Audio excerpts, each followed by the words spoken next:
Daniel Cayani, bienvenido. Bueno, mucho gusto estar por acá. Vos sabés que estaba pensando, generaciones, ¿no? ¿Edad de Daniel Cayani? ¿Cuánto? 42 tengo ahora. 42. Julio. Joven para el tema de la política, ¿no? Sí, sí, en Uruguay hasta los 65 más o menos. Joven. Joven.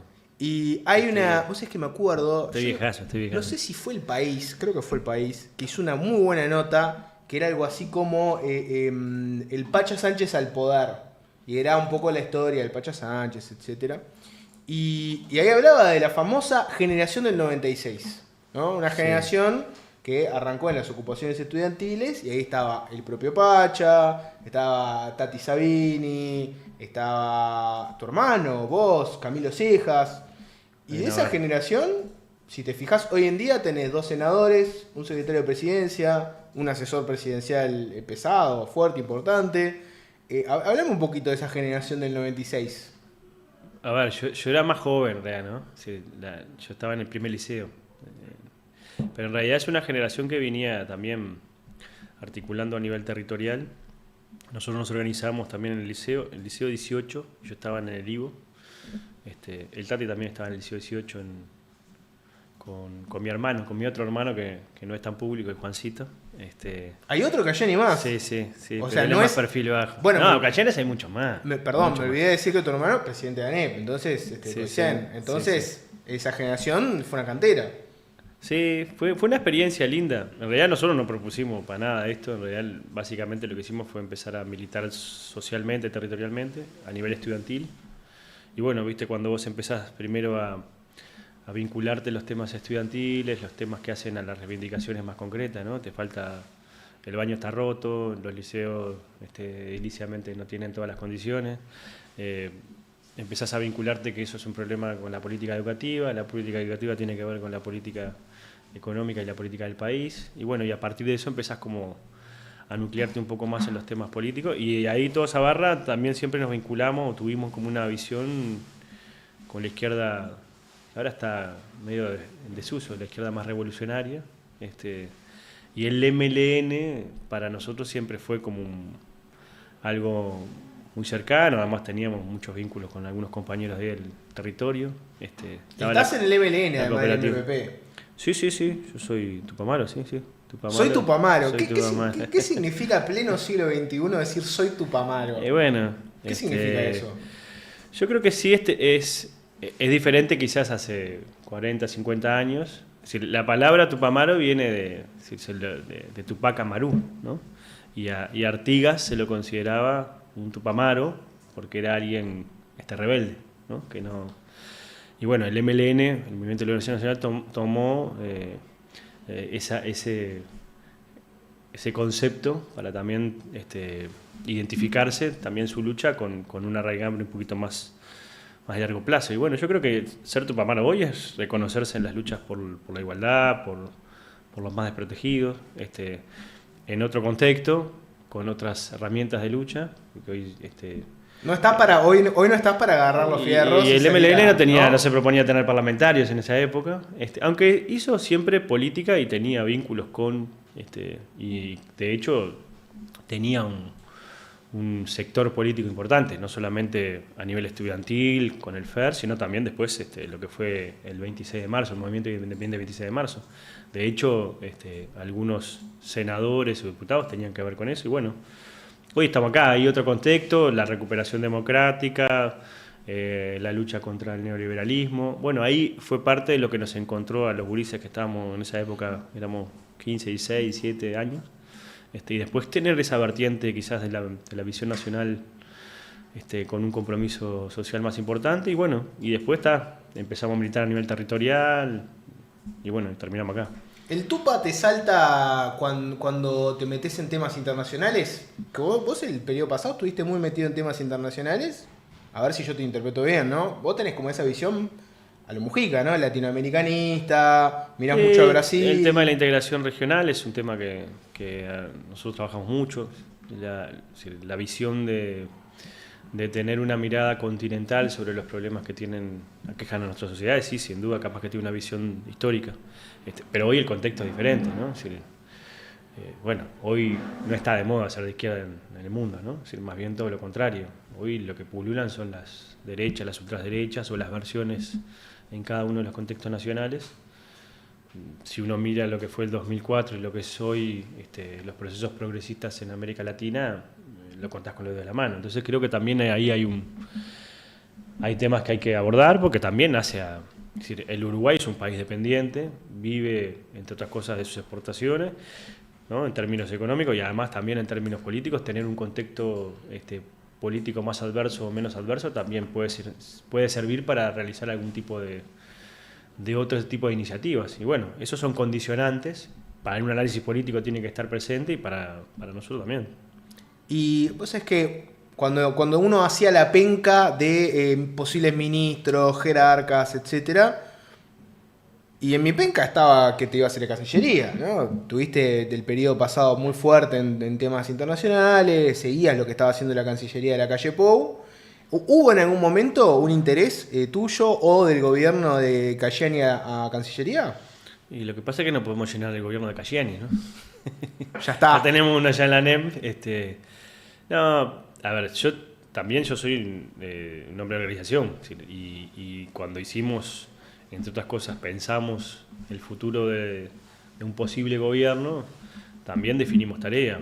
Y la tarea parlamentaria, si bien acá en Uruguay a veces se denosta poco, si se denosta, no se la pone como algo, también es importante porque vos vehiculizás parte de las transformaciones que tenés que hacer en materia normativa.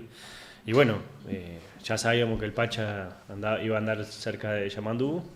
Algunas compañeras y compañeras hoy están también en los ministerios, no podemos estar todos ahí y bueno, algunos nos tuvimos que también responsabilizar de la bancada más grande que tiene la izquierda hoy, ¿no? Sí, pues somos 17 senadores del Frente y 8 o 9, según como la contabilices, de las 609, y también de 48 diputados, 36 o 34 de las 609. Entonces, tenés una responsabilidad importante, porque si se te desordena eso, se te desordena todo lo demás. Y bueno, y también en este contexto nuevo, donde en realidad en una Cámara tenés la mayoría absoluta y en la otra te faltan 2 votos. Entonces también tenés una articulación más permanente. Entonces creo que, bueno... Ya no pasa que el Senado, viste que por lo general uno en la política tiende a pensar Senado mata diputado, ¿no? O sea, hay tensiones, como siempre. Pero uno ve el Senado bastante quieto. El Frente Amplio tiene mayoría ahí. Votan en bloque siempre, no se les escapa a nadie. Entonces uno piensa, no, en realidad el lugar clave para poner a alguien pesado es en diputados. Y lo que pasa que también a veces los diputados tienen cierto margen para poder acordar cosas y a veces tienen que tener ayuda de la otra Cámara, porque en realidad los líderes partidarios generalmente están en la Cámara de Senadores. Entonces tenés como esa tensión ahí. Entonces hay cosas que de repente los diputados no pueden solucionar por la misma dinámica de la política y terminamos también dando una mano nosotros. A veces pasa que, está bueno eso, porque uno piensa, se negocian diputados. A veces pasa que te llama un diputado frente amplista y te dice, Daniel, pasa esto y vos tenés que meterte ahí. Y bueno, es parte del matafuego que tenemos a veces, sí. O sea, a veces ponele... Porque además hay cosas que vos te comprometes en el Senado que después tiene que tener votos en diputados, ¿no? Nosotros tenemos una cantidad, pero necesitamos de otra. Entonces, y ahí no todos los partidos, ni todos los liderazgos aseguran que lo que pasa en el Senado termine pasando en diputados. Entonces también ahí tenés una articulación. Te puede pasar que hablás con un senador blanco de cierto sector y después los diputados blancos de ese mismo sector votan otra cosa. Sí. O que no tienen diputados también. Bueno, eso te puede pasar, obvio. Y voy por otro lado, ¿no? Vos agarraste el Senado, estás ahí. Mirá lo que te voy a decir. No te lo tomes a mal, tomátelo bien. Me da la sensación de que sos el senador frentampista que va a todas, ¿no? Una suerte de, acá por ti hice la advertencia, el Sebastián da Silva del Frente Amplio, ¿no? O sea, hay un tema caliente, ¿no? Y vos salís a meterte. La oposición sale a criticar determinada cosa y vos sos uno de los primeros ahí en la línea de defensa. No sé cómo tomarlo, si un halago o una... No, yo no... En el sentido de... Primero de ir a todos. No trato, primero hasta de personalizar las cosas, ¿no? Yo debato políticamente, porque también ahí hay cierto nivel o ciertos límites que se cruzan. Sí tengo una responsabilidad hoy de ser el coordinador de la bancada del Frente, entonces también muchas veces el ser el coordinador tenés que salir a muchas porque tenés una visión más general, estás en los temas. A veces en el Senado vos lo que tenés es especialización, hay compañeros que están en determinadas comisiones y otros que están en otras, y bueno, y trabajan en función de las responsabilidades. En el caso mío, yo tengo que estar en muchas cosas. Y a veces también te buscan. Entonces, uno generalmente sale menos de lo que lo buscan, ¿no? Porque a veces el otro día, no sé, estaba con Amaral, me decía, no, vos salís a todos. Y digo, mira, yo salgo mucho menos de lo que a veces nos piden los medios, ¿no? Los compañeros en general no tienen ninguna dificultad, pero me parece que también ahí hay un elemento. Y bueno, también uno tiene una responsabilidad. Es decir, yo creo que ser gobierno, es decir, ser oposición es tener una responsabilidad, ¿no? De oponerte a las cosas, de ser crítico y también proponer. Porque si no es una pavada, ¿no? Es una papita. Es decir que está todo mal y no hacer nada, en realidad te estás fielando un poco el sueldo, ¿no? Es lo ideal, es lo ideal. Es más para arriba, ¿no? Es decir, por lo menos en la política uruguaya siempre intentamos hacer un poquito más. Pero también ser gobierno tiene una responsabilidad. Todo el mundo ve las cosas positivas, pero también tenés cosas que son obligaciones. Y bueno, yo trato de hacer lo mejor posible que esas obligaciones también se cumplan. Yo digo que soy oficialista plus en algunas cosas. Oficialista plus. O sea, vos lo que decís es, da la sensación de que voy a todas, pero si vos vieras la cantidad de veces que me buscan, te darías cuenta que podría mucho más. Mucho menos. Y está bien. Ahora que mencionaste eso, ¿no? Voy a las importantes, capaz, o las que también el gobierno necesita que haya respaldo, ¿no? También. ¿Se coordinan ese tipo de cosas? Te voy a poner un ejemplo, ¿no? Sale una declaración fuerte de un senador de la oposición que le está pegando al gobierno. ¿Se coordinan de quién es el que sale a defender? Sí, en el Senado sí. En el Senado sí tratamos de también ver sobre qué temática es, sobre qué compañero debería cubrirlo. Sí, y en los medios, redes, ¿no? Si Andrés Ojeda tuitea algo, va Cayani y charlas antes y decís a Betiana Díaz, Betiana, esta es mía, quédate tranquila. O viceversa, ella te dice, bueno, mirá la que acabo de meterle a Ojeda. Yo creo que también hay temas que saltan a la vista, ¿no? Es decir, los temas educativos son Paltati, ¿no? Es decir, los temas internacionales los ataco yo, ¿no? Los temas, aquí ya está más metido en los temas económicos. Es decir, tenemos como también cierto rasgo de especialización y además los compañeros, ¿no? Los temas laborales del Boca Andrade, ¿no? Es decir, tenés como también una batería interesante. Tenemos ahora a Lilian Kichichán de vuelta en el Senado. Tenemos una corporación muy buena que es de Daniel Borbonet, que está más, es un ex médico, pero que ahora está haciendo un trabajo político muy interesante y que nos da una especialización en la parte médica interesante, la salud en general. ¿Es el que entró por CBN? Sí. Bueno, perdimos a Silvia, que Silvia también era una 4x4 en eso. Entonces yo creo que ahí tenemos y al mismo tiempo a veces hay salidas personales, ¿no? Sí, pero bueno, también nosotros, esa es la parte de la agenda reactiva, tenemos que también tener agenda propositiva. Porque, bueno, vamos a hablar del presupuesto. El gobierno también tiene que atajar penal, pero también propone. Es decir, y estar mucho tiempo respondiendo te saca tiempo para poner arriba de la mesa los temas que vos querés poner. Y bueno, eso también es parte de la estrategia de la oposición y hay que ver cómo también el gobierno o las bancadas oficialistas también la trabajamos, ¿no? Ahora que mencioné a Da Silva, antes de meternos con el presupuesto, el rumbo del gobierno, etcétera, una por ese lado. ¿Qué fue lo que pasó bien? Porque que lo que te plantean es lo siguiente, ¿no? Cuando se dio la interpelación a Frati y Da Silva termina haciendo el famoso insulto homofóbico a Viera. Después lo que plantean desde la oposición es que hubo un acuerdo entre los coordinadores de bancada de que se iba a hacer una sesión especial donde iban a pedir sus disculpas los dos y iba a quedar el tema por ese lado. Después el Frente Amplio en realidad le elevó un pedido a la vicepresidenta para estudiar el tema a fondo de Da Silva y ver si eventualmente no amerita corregirlo. Y claro, ahí se fueron los blancos y los colorados, se fueron de la coordinación, entendiendo que se faltó la palabra dada. Vos, ¿en algún momento coordinaste con los blancos y los colorados? Mirá, hacemos esta sesión especial y queda por ahí, asunto cerrado. Para nada. Además, el Frente no tiene que pedir disculpas, es decir, permiso a nadie para hacer las cosas, que somos un partido político grande. Tenemos la mayoría en la Cámara de Senadores. Te podrás imaginar que podemos hacer lo que queremos. No lo hacemos generalmente porque tratamos de trabajar en conjunto con los demás partidos, porque cuando éramos oposición le pedíamos también al oficialismo que nos contemple. Y de hecho, en la coordinación hasta ese momento existía un clima bastante razonable, bueno, ameno, trabajamos bastante bien. Ahora cambió ese clima cuando los blancos... No, ahora ellos decidieron irse.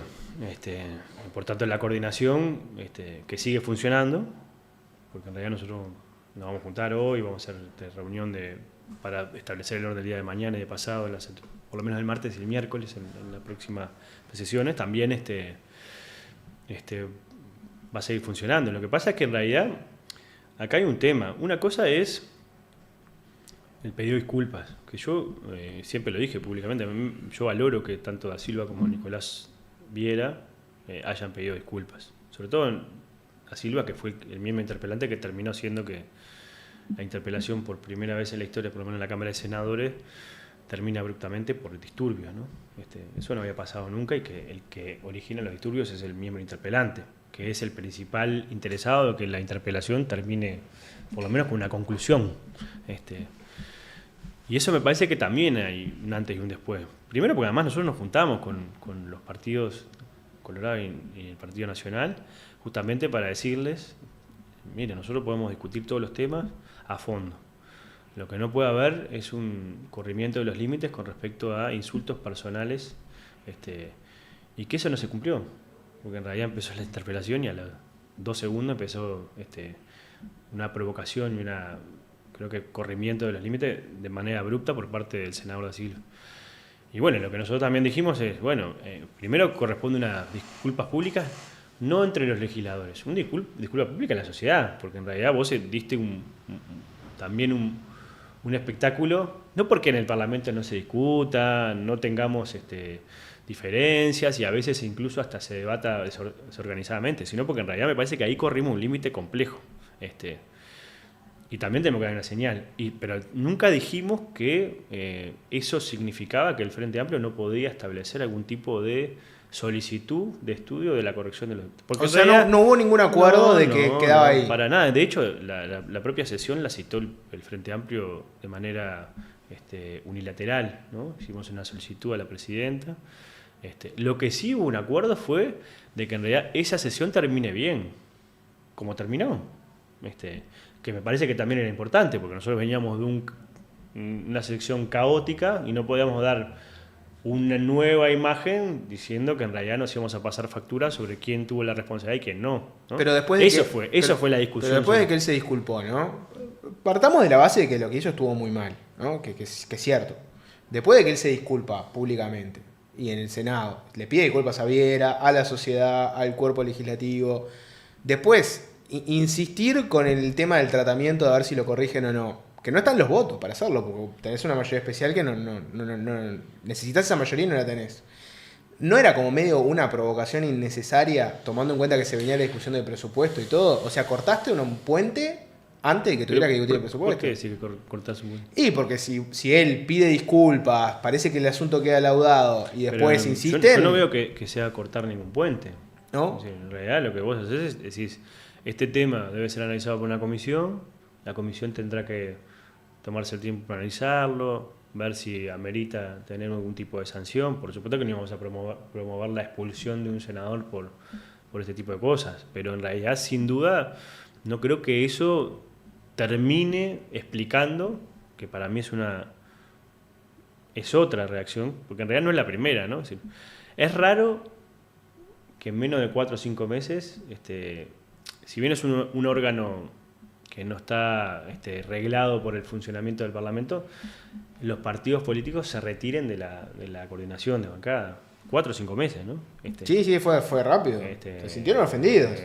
Pero en realidad ni hubo una falta de palabra de parte del Frente Amplio, ni hubo, para mi entender, ningún corte de puente. Lo que hay es un análisis de la situación que después la comisión tendrá que ver si lo trata, cómo lo trata, si lo manda al plenario, ¿no? ¿Pero le quieren sacar algo más que una disculpa? ¿Lo quieren suspender? Yo creo que lo importante es que quede también establecido de que hay límites.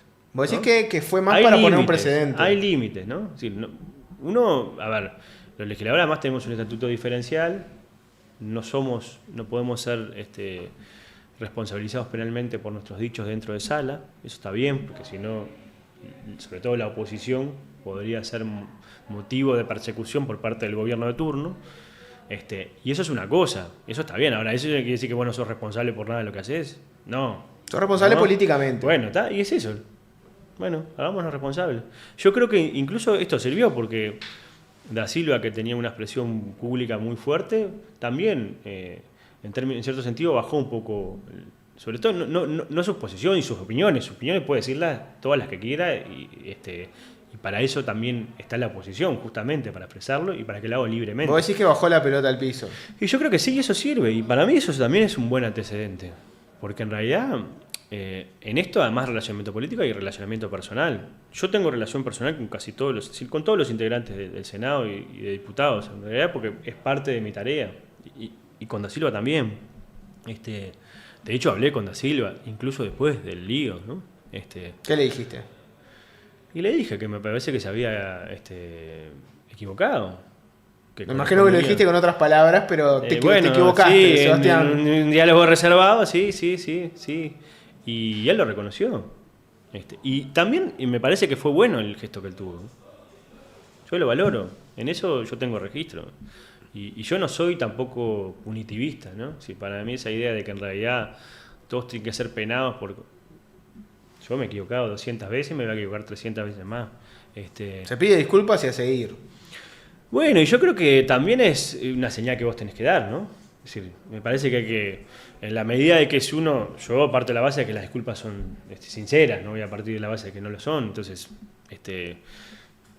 borrón y cuenta nueva, me parece que lo que hay que hacer ahora, yo voy a trabajar para que ellos vuelvan a la interpretativa, porque además, ojo, mira que el Frente Amplio no los afecta mucho, ¿no? Porque en realidad en el funcionamiento del Senado de la República, el Frente Amplio tiene la mayoría, o sea que puede definir el orden del día, trabajar, sacar los temas en las comisiones, o sea, pero me parece que hay que contribuir en clima, que es lo que nosotros hicimos al principio, ¿no? Porque en realidad nosotros hemos hecho pila de cosas en el Senado y en la Cámara de Diputados, y además hemos sacado algunas cosas importantes.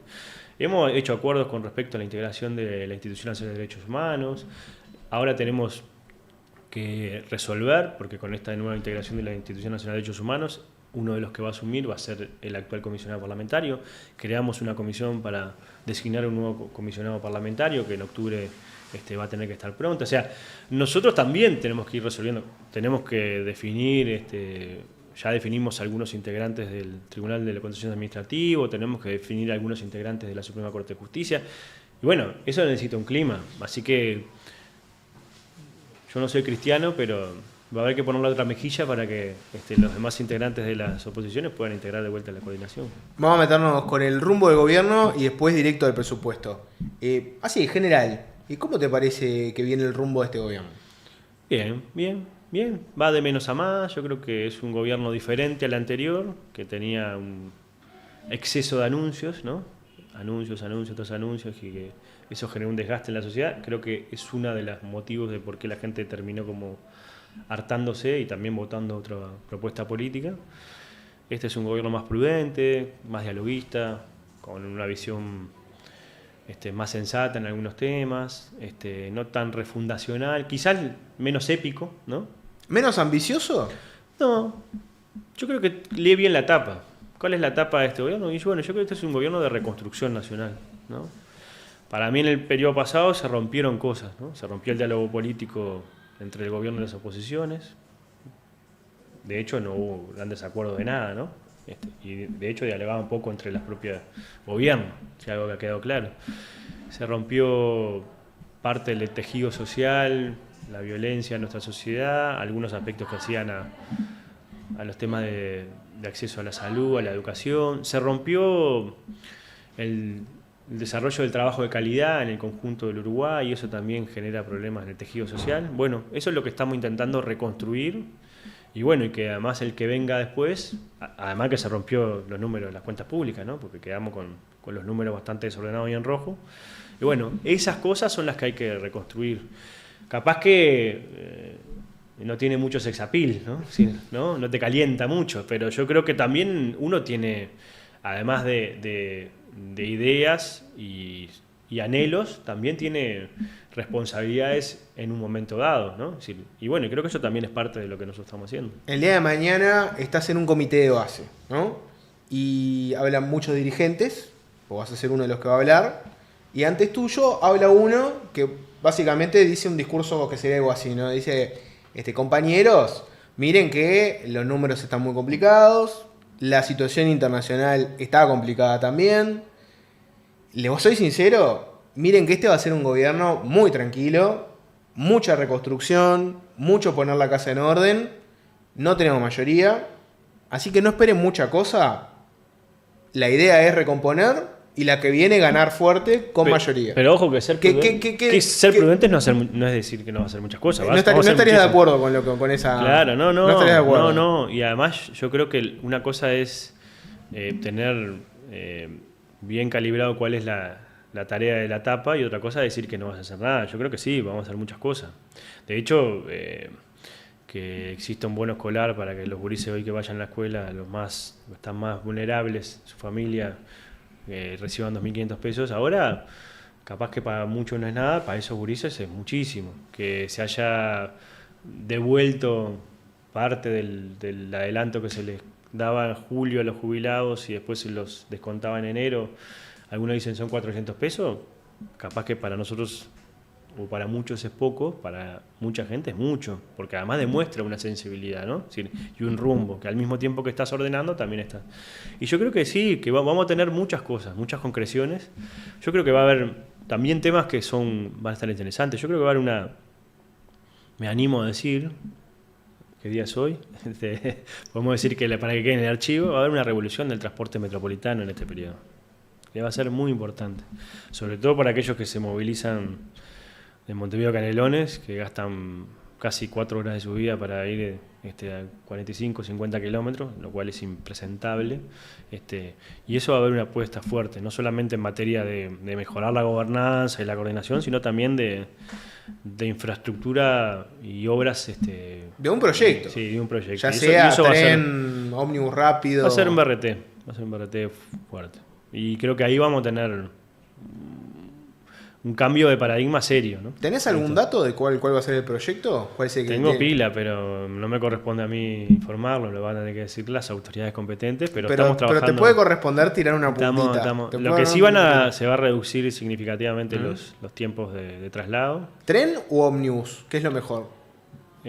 Yo personalmente, pero esto es una opinión personal, no política, de gobierno, a mí me encanta la idea del tren por debajo de la tierra, como se llama. ¿Querés un subte? Un subte. Es imposible.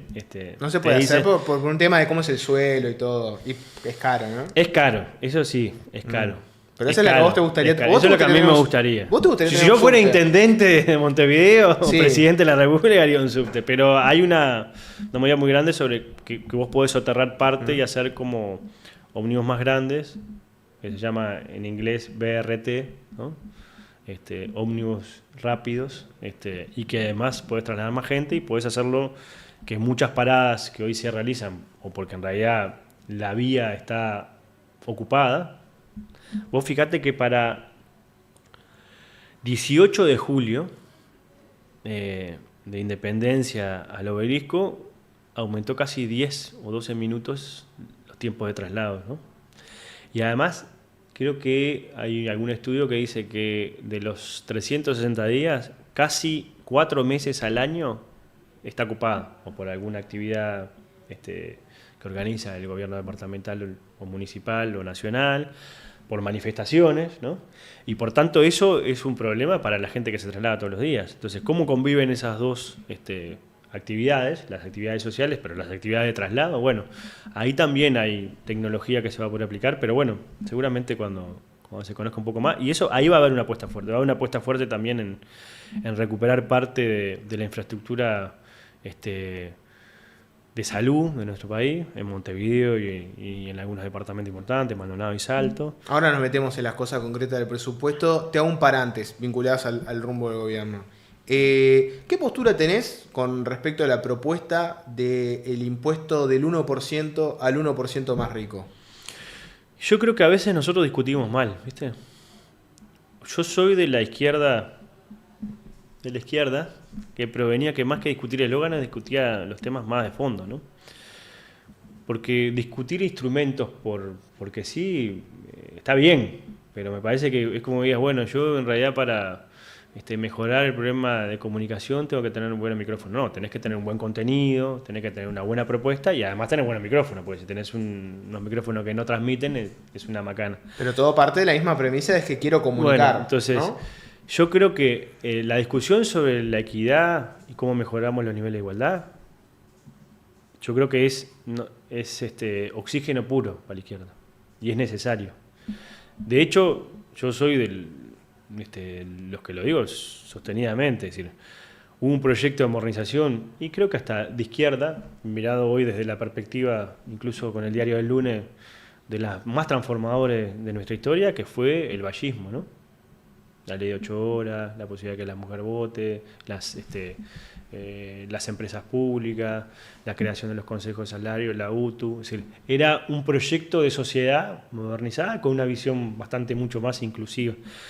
El Frente Amplio, cuando ganó en los primeros 15 años, también redensificó parte de la democracia uruguaya con una agenda de la igualdad que de repente no era posible para algunos y fue posible. El plan de emergencia, reforma tributaria, el tema de los derechos, las 8 horas para el peón rural, ¿no? Sí, y fueron cosas que mejoraron la vida. Tanto es así que si uno mira los 40 años de democracia ininterrumpida que por primera vez en la historia del Uruguay vive, el Frente Amplio fue protagonista en la mayoría de esos 40 años, ¿no? Pero no puedes hacer las dos cosas, 8 horas para peón rural y 1% del 1%. No, y voy a esto. Para mí, lo que tiene que discutir la izquierda son ideas de cuál es la igualdad posible en el siglo XXI. Porque lo que falta a la izquierda son ideas. Por supuesto que hay que empezar por los más embromados, por los gurises, ¿no?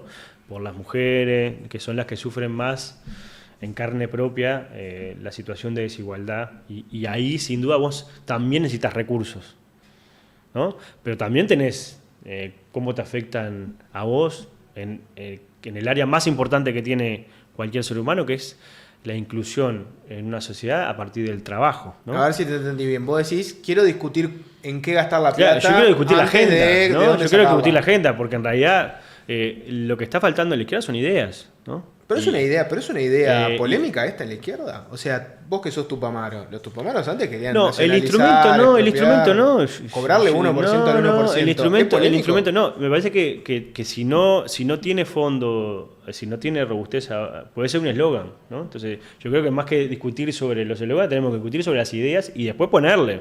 Porque en realidad no hay ningún país o ninguna sociedad que avanza si no tiene además condiciones económicas para hacerlo. Y eso creo que también es parte del debate que siempre tuvo la izquierda. Y ahí el PIT-CNT propone el 1% al 1% para atacar la pobreza infantil. Sí. ¿Esa idea concreta, qué te parece?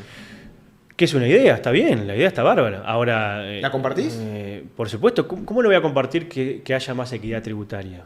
Si soy de izquierda, es obvio que lo... Ahora, ¿eso quiere decir que la puedo hacer ahora? Y bueno, yo creo que vos tenés que tener también ideas, momentos, capacidad para hacerlo y también, ojo, porque el PIT-CNT capaz que no hizo campaña por el Frente Amplio, pero yo sí hice campaña por el Frente Amplio y todos los compañeros que estamos en alguna gran responsabilidad hicimos campaña por el Frente Amplio y también nos comprometimos a cosas con la ciudadanía. Vos no te podés comprometer a algo y después que ganas las elecciones olvidarte. Por supuesto que atacar la pobreza extrema infantil es uno de los objetivos que tenemos para este gobierno. Pero también le dijimos, mire que si ustedes nos van a prestar el voto y piensan que vamos a hacer macana, esperen un poquito, porque nosotros tenemos que también al mismo tiempo ir fidelizando a la gente que nos prestó el voto, que de repente nos votó hace un tiempo y después dejó de votar, y después seguir acumulando fuerza. Ahora, ¿vos decís que el 1% al 1% puede asustar a algún votante? Puede o no, yo creo que vos tenés las condiciones. A ver, yo te pongo un ejemplo. Nosotros pusimos... Para mí el impuesto más importante que se puso, además de la reforma tributaria, fue el ICIRC, el impuesto a la contribución de las grandes extensiones de campo, a la concentración de las grandes extensiones de campo. Los que tenían más de 2.500 hectáreas tenían que votar un poco, que era además para arreglar la caminería rural, o sea que tenía hasta un efecto... Le servía. Dimos la batalla, la ganamos, el gobierno tuvo una iniciativa, el legislativo la aprobó, lo declararon inconstitucional. ¿Sabes cuántas movilizaciones hubieron a favor o en contra de la inconstitucionalidad de eso? Ninguna. ¿Eso significa que la era no era buena? que no apostaba a un filo ágil, sí, claro que sí. Pero la sociedad no lo sintió como algo propio. Ninguno de los que podría beneficiarse desde ese punto de vista, si querés tenerlo en términos de una discusión más de beneficio personal, tampoco generó nada. Entonces creo que también ahí tenemos que tener... No tuvo lobby. Claro, no tuvo calor social. Porque si vos sentís que algo es justo... Marchemos por la y caminería que rural. No, pero no es por la caminería rural, porque ese es el beneficio. Marchemos por que los que tienen un poco más de tierra aporten un poco más, ¿no? Ese era el... Y bueno, creo que ahí también hay discusiones que tienen que ver con, además de si la cuestión tributaria o el instrumento, las condiciones políticas para que también eso suceda y se entienda como algo pertinente. Y creo que ahí también tenemos un debate y que me parece que el eslogan no suplanta lo otro. Por supuesto que la equidad tributaria hay que ver como todo el mundo lo dice, ya lo sabemos, el impuesto más regresivo es el IVA, y ahí hay que ver también cómo vos atendés esa situación, porque ¿no? La gente que tiene menos recursos y que gasta más en términos relativos, destina más dinero a pagar IVA, y además hay muchos que lo demás lo exoneran, entonces también tenés muchas cosas. Ahora, la discusión está buena, bienvenido sea, y está buena que haya discusión siempre. Porque hace un par de años nosotros discutíamos sobre que la igualdad o la desigualdad era algo natural, ¿no? Lo decía el presidente Laru en una de las exposiciones estas que ahora se van a inaugurar, y lo decía hasta naturalmente, para llamarlo de alguna manera. Yo creo que discutir sobre la necesidad de avanzar a nivel de igualdad, bienvenido. Bueno, ahora en este presupuesto el gobierno le pone 22% de IVA a las compras en el exterior. ¿No es eso romper la promesa de Orsi en campaña de no aumentar impuestos? No, yo creo que es por un lado hay una adecuación tributaria en algunos instrumentos que se están diseñando. ¿Qué es una adecuación tributaria? Bueno, en realidad vos, por ejemplo, el gobierno anterior había firmado un acuerdo internacional en el marco de la OCDE que se integraba al impuesto mínimo global. El Uruguay lo hizo, ¿no? El gobierno anterior de la calle Pou, calculo que... y lo que nosotros hicimos fue, bueno, eso que se acordó, se negoció y que el Uruguay adhirió, bueno, ahora le tenés que poner el diseño justamente para que después tenga una instrumentación concreta. Claro, esa es una adecuación. El impuesto mínimo global, para la gente que no lo conoce, el concepto es ¿no? Vos sos una gran empresa y ¿dónde tributás? Yo opero en Uruguay, ¿dónde pago el impuesto? ¿Lo pago en Uruguay o lo pago en Suiza, que es donde tengo mi sede madre? Bueno, tiene sentido que lo pagues en el país como donde estás, la entonces, riqueza, sí. Claro. Lo que pasa es que muchas veces lo pagan en la casa matriz. Podemos decir que ahí no se aumentó un impuesto porque es algo que vos ya pagarías en otro lugar, pagalo acá y en el otro no lo vas a Puede pagar. ser neutral para las empresas, Exacto. pero no es neutral para el fisco uruguayo. No, a nosotros no sirve. Y tampoco neutral para el fisco finlandés. Tampoco. O, pero por algo Singapur. firmaron. Pero por algo firman. Bueno, están de lo que acuerdo digo en- eso es una adecuación. Y después lo otro también hay. Lo del 22% y también a las hay- compras en el exterior es algo novedoso. Vos antes comprabas sin ese impuesto y ahora te lo pusieron. ¿Cómo podés entender que eso no es aumentar un impuesto? No, lo que digo es, vos también tenés medidas de protección, ¿no? Porque en realidad vos protegés parte de tu industria nacional, del trabajo nacional, del comercio nacional. Claro, pero esa medida es subir un impuesto. Y esa medida, bueno, ¿cómo se protegen? ¿Los aranceles qué son? Pero ahora sí prometió no aumentar impuestos.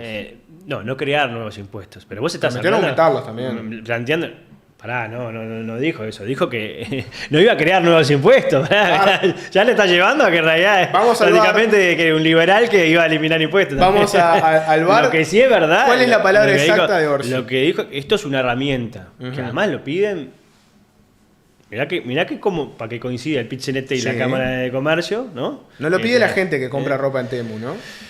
Que le vas a cobrar el 22%. ¿Qué gente? Uruguayos como vos, como yo. Gente. No, yo no compro en Temu, la verdad. ¿No? Los que tienen tarjeta tienen que tener tarjeta internacional, creo, para comprar en Temu, ¿no? Sí. O sea, no es cualquier tipo de gente. ¿No tenés tarjeta vos? Yo tengo, pero no compro. Lo que digo es que no todo el mundo tiene tarjeta internacional, Ajá. ¿no? Vos tenés. Yo tengo tarjeta y no compro en Temu. Yo tengo tarjeta también. Mirá que la saca fácil la tarjeta internacional. Sí. Tenés Yo tenés tarjeta de débito, no tiene que ser ni de crédito. La tengo, pero me parece que, primero, eso es una medida de protección. Sí. ¿no? Y creo que Subir una un medida de impuesto. protección está bien. Está bien. Me parece que está bien. Subir impuestos De hecho, está por bien. ejemplo, y depende a quién, ¿no? A ver, el mundo liberal no existe.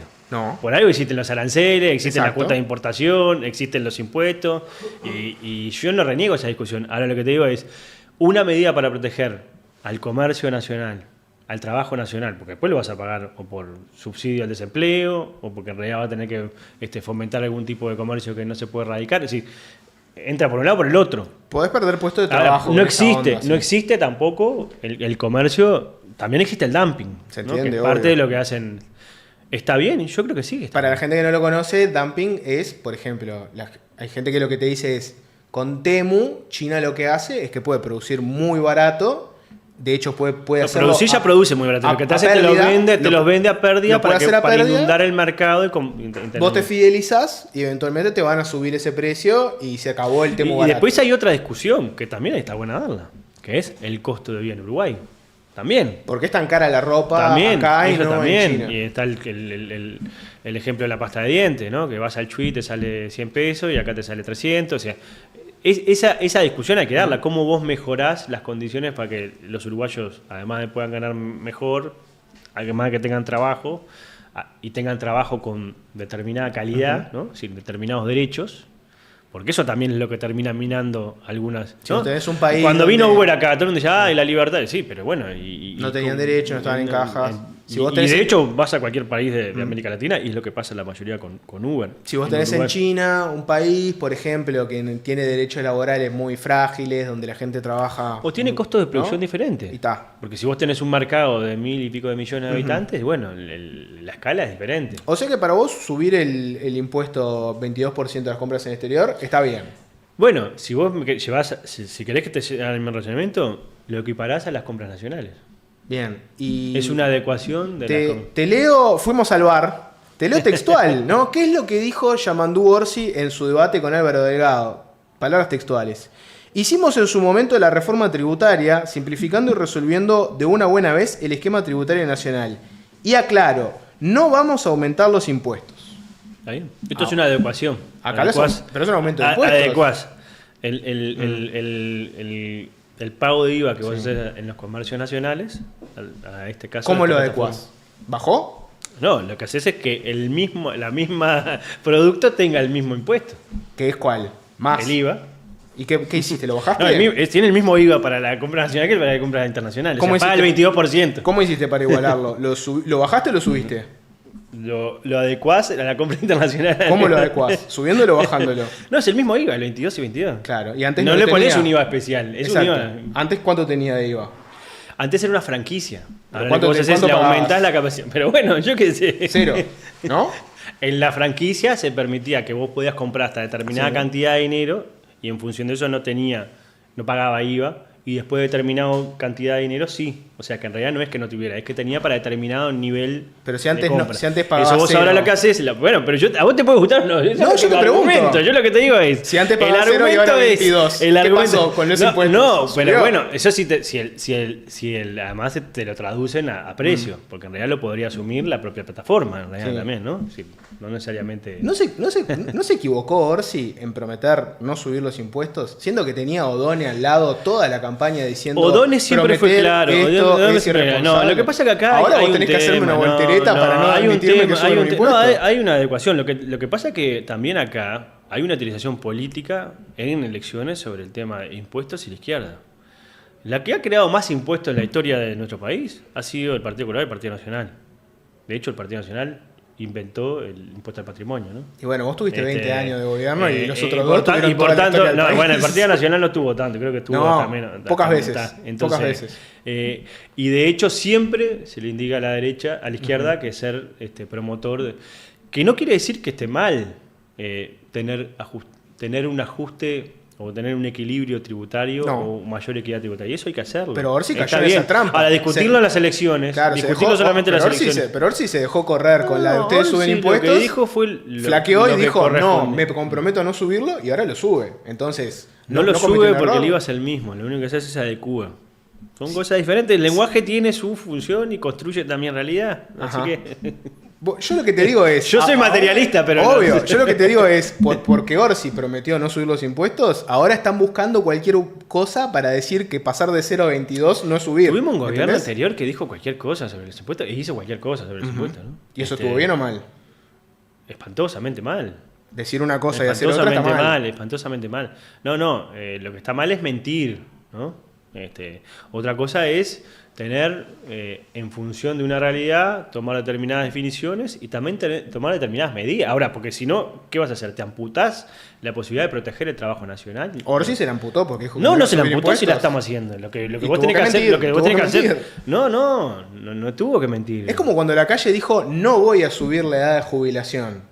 Después llegó y, no, bueno, me acabo de dar cuenta que la situación es complicadísima. Ni siquiera dijo eso, dijo a los que trabajen, quédense tranquilos. No les vamos a cambiar la regla de juego. No le vamos a cambiar la regla del juego. ¿Y qué pasó? Vos no Pasó que- trabajabas, yo tampoco, se ve, porque nos cambiaron la regla del juego. Pasó que asumió, uy, encontré otra situación, esto es insostenible, hay que cambiarlo. Pero no, eso es otra cosa. ¿Mintió o simplemente fue una persona muy responsable que en campaña creía una cosa y después se dio ¿No? cuenta? Que te de recontra, mi tío.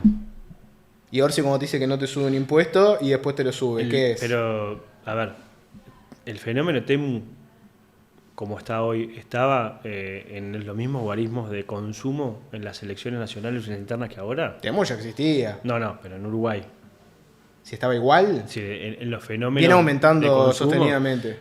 Lo que te dicen todos los más que han estudiado es que en realidad el fenómeno de crecimiento exponencial fue en los últimos meses, sobre todo en el último año. ¿Ves que es muy parecido a la calle? Se dio Este, cuenta recién cuando asumió el y- fenómeno en Uruguay no es que el fenómeno de la seguridad social existe en Uruguay de que se creó el Gente hablando de que hay que hacer algo el con Temu, fenómeno había este campaña. existe desde ahora, existe ahora y se multiplicó y está generando un impacto emplomado. Y bueno, ¿qué haces vos? Bueno, cualquier gobernante sensato tiene que tratar de tener medidas en la medida de lo posible que sean lo más justas para que la gente pueda tener laburo, tener condiciones.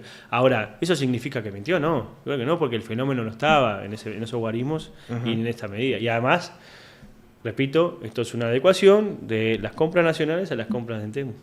Y, O las sí. plataformas que tienen origen en el exterior. ¿Por qué es tan fácil?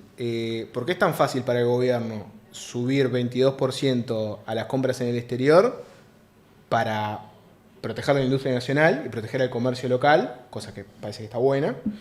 Pero eso es fácil, pero es dificilísimo cobrarle un 1% al 1% más rico para la pobreza infantil. ¿Quiénes son los más ricos en este país? ¿Quiénes son los más ricos? Y bueno, yo qué sé, acá viene una nota Mauricio de Rosa y te contó más o menos los que entran en el 1% son gente que tiene, para empezar, un ¿Sabés patrimonio quiénes son de los más $1 millón ricos de de dólares. Para mí, ¿Quiénes son? las empresas transnacionales, Sí, seguramente. ¿verdad? UPM. Estamos hablando de personas, ¿no? No, pero digo, empresas. pero ¿quiénes son los más ricos? Los dueños de esas empresas, que no viven acá. Pero ¿quiénes generan mayor riqueza? Las empresas. Sí. ¿Qué vamos a hacer? ¿Qué va a hacer este gobierno? ¿Le va a poner impuestos a esas empresas? Vos decís que el 1% ya está. Y si ves los niveles de proyección de ingresos y no afectás a ninguna persona. Y es una discusión. O sea, discutamos no solamente el 1, sino discutamos la realidad. Bien. ¿Quiénes son los dueños de esas empresas? A veces son personas, a veces son fondos de inversión. Que ni siquiera se saben a veces quiénes son terminan siendo los Sí, dueños. sabés quién lo maneja, no sabés Entonces, quién lo tiene. Por tanto, también ahí hay que ver qué instrumentos tenés, cómo lo podés hacer y cómo lo está haciendo. El gobierno va a hacer, en ese sentido, también, y va a ser un presupuesto, que seguramente después lo hablamos bien, que va a tener que, entre otras cosas, no como el gobierno anterior, que hizo un ajuste por los gastos, ¿no? Recortó los gastos públicos, sobre todo en los primeros 3 años, 4 años, sobre todo por caída del nivel salarial y por tanto de las jubilaciones y también de gastos en educación, en salud, en políticas públicas. Y después hizo un carnaval electoral los últimos 2 años. Nosotros lo que vamos a hacer es justamente prever un crecimiento mayor, estimular el crecimiento de la economía, generar mayores niveles de inversión pública y bueno, y mejorar también los ingresos. Eso es lo que nos comprendemos. Y en ese marco, por ejemplo, adecuar el impuesto que pagaban en el exterior muchas personas que tenían, en este caso son bonos, ¿no? Es decir, inversiones financieras que por diferentes transacciones no se terminaban pagando, que en el 2011 se grabó una parte, sobre todo las nacionales, pero no las internacionales. Bueno, eso también va a ser un ingreso. Y eso es también afectar a quién. Es menos entrador para comunicarlo. Bueno, porque pero, la gente pero ese tipo de cosas no pero las entonces maneja discutimos tanto, ¿no? eslóganes o discutimos. Pero es verdad, el realidad? que tiene afuera inversiones, compró acciones. Yo me creé una etcétera, izquierda que etcétera, más que etcétera, discutir eslóganes discutía discutía realidad. eso. Bueno, vamos a irnos metiendo en el presupuesto. Viste que estuvo la frase del subsecretario de Economía, Martín Valcorba, que en un comité de base, en el día del comité, dijo que el programa del Frente Amplio era impagable y que pensar que el programa del Frente Amplio se podía cumplir en este periodo solo era un error y que en todo caso es una guía para hacia dónde tenés que ir.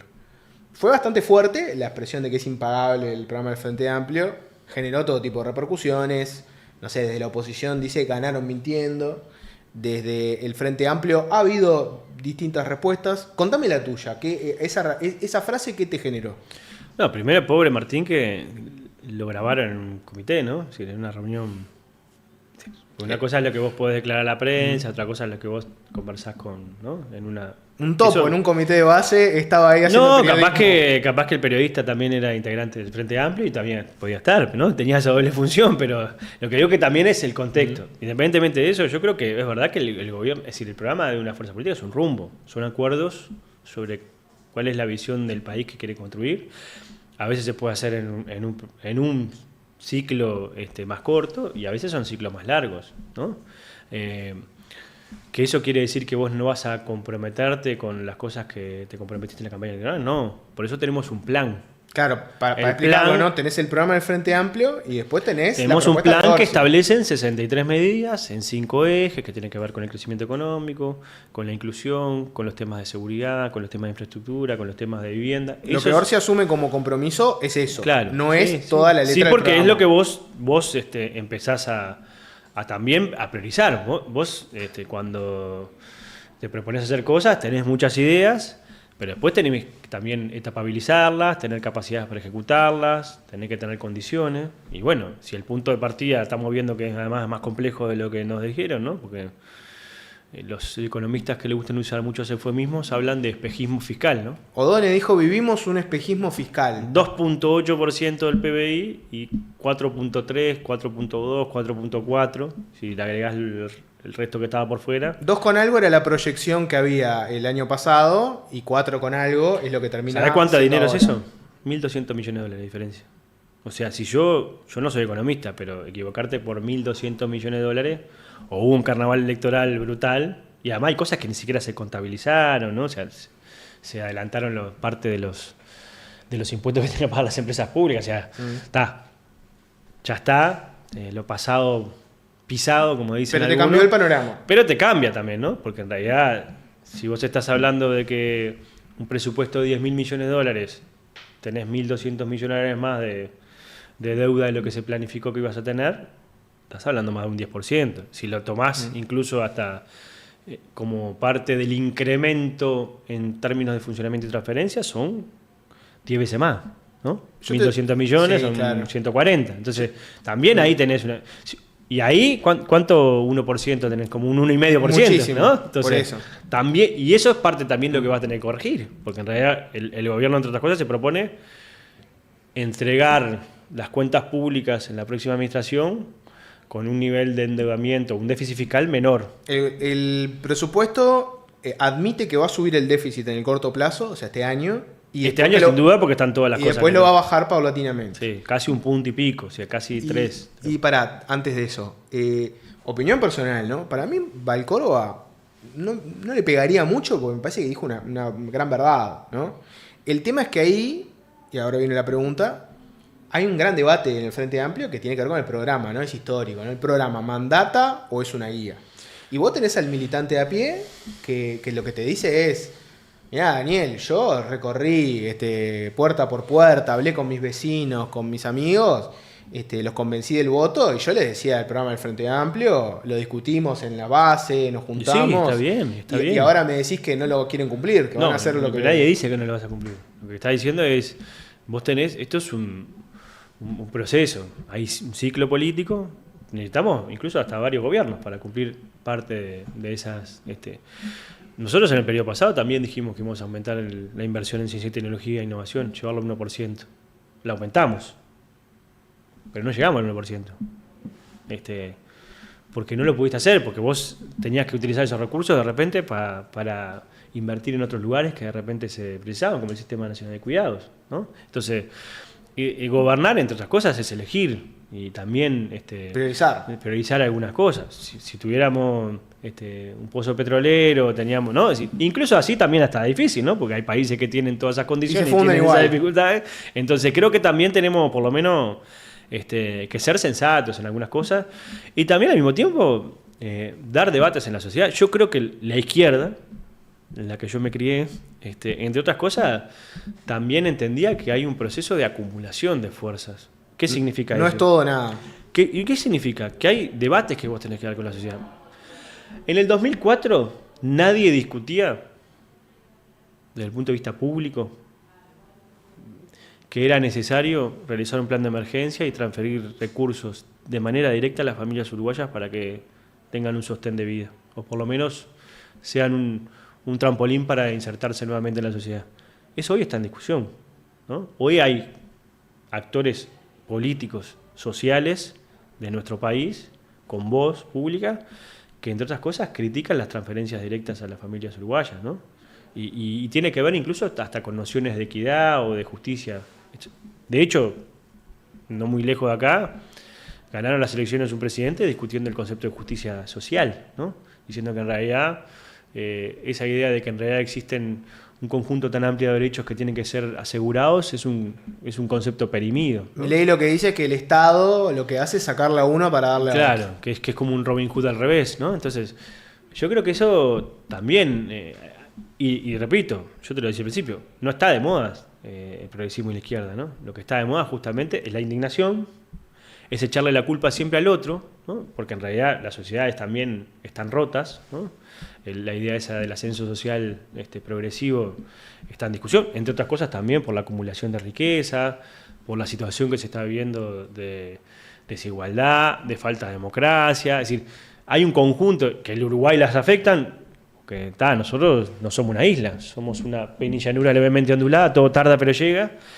Y bueno, también cómo vos discutís con la sociedad, tu sociedad, la uruguaya, la que de repente quizás miradas en términos históricos, capaz que tiene visiones un poco menos, más conservadoras, ¿no?